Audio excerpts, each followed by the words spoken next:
wax ku daro waxa weeye horta maanta aan waxa sharaf weyn oo kale ah xabad oo kaliya la kulmay maayne oo qareen oo nin badan la socdo ما شاء الله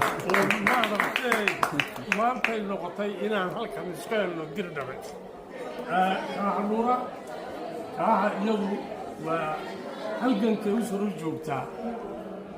boqolkiiba boqol iyo waqti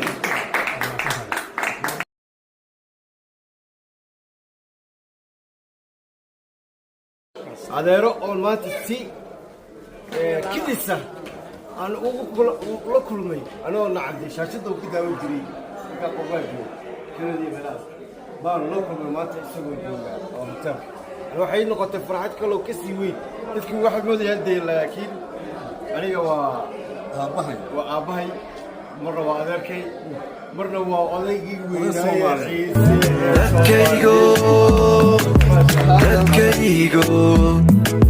dadkaygo xulbaatihiin xuliyo xariir wacan baatihiin xurma iyo sharaf lagu yaqaan xaq dhowr baad